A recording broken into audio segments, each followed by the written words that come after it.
మనము 1450 మంది ఇల్లు లేవు అని చెప్పి ప్రజాపాలన దరఖాస్తులో మనము దరఖాస్తు చేసుకున్నాం, ఫిక్స్ చేసినాం. 1450 ఇళ్లకు తిరిగినామని అధికారులు అంటున్నారు. అందులో 650 మంది దానికి ఎలిజిబిలిటీ ఉన్నదని లిస్ట్ ఇచ్చారు. ఒకవేళ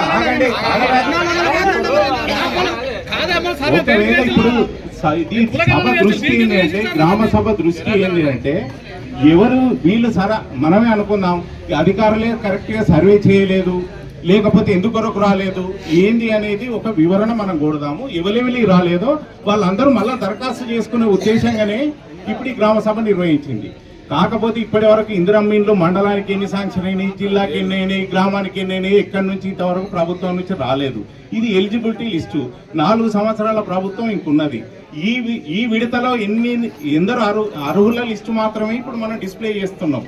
ఈ 4 సంవత్సరాలలో అర్హులు ఉన్న వాళ్ళందరికీ ఓ విడతల కాకపోతే ఇంకో విడతల మళ్ళీ ఎప్పుడైనా ఇందిరమ్మ ఇల్లు ఇంకో 6 నెలలకు 3 నెలలకు వచ్చినాయి అనుకోండి, అప్పుడు ఇవన్నీ మళ్ళీ సర్వే చేయాలంటే ఇబ్బంది అవుతుంది అని అదే ఉద్దేశంగా అర్హులు ఎవరెవరు అనేది విలేజ్ లో మొత్తం చార్ట్అవుట్ చేస్తుంటారు.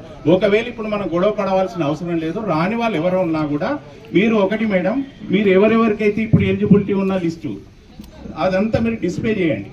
లేకపోతే ఎన్ఆర్ఈజిఎస్లో ఈ భరోసా ఉన్నది కదా, అది కూడా అన్ని లిస్ట్ అవుట్ చేసి ఇక్కడ పెట్టాలి. రాని వాళ్ళు ఎవరైనా ఉండేది ఉంటే వాళ్ళు దరఖాస్తు చేసుకుంటారు. అదొక పద్ధతి ఉంటుంది. లేకపోతే గడికొక్కడి నాకు రాలేదు, నాకు వచ్చిందా రాలేదా చూడాలంటే ఇంకా 15 రోజులైనా వీళ్ళు ఇక్కడ నుంచి లేవరు. అందుకొరకు అది డిస్ప్లే చేసి నోటీస్ బోర్డు మీద పెట్టాలి. లేని వాళ్ళు ఎవరెవరు ఉంటారో వాళ్ళు దరఖాస్తు చేసుకుంటారు.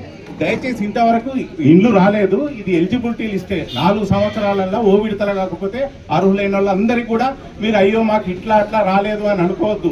క్యాస్ట్ వైజ్గా ఎవరి పాపులేషన్ ఎంత ఉన్నది, అప్లికేషన్ పెట్టిన వాళ్ళకు కూడా వస్తాయి, అట్లా ఏం లేదు.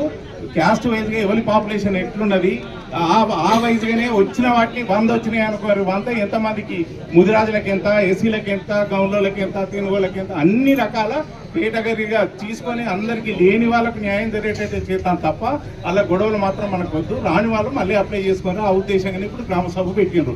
గొడవకు మాత్రం దిగకండి.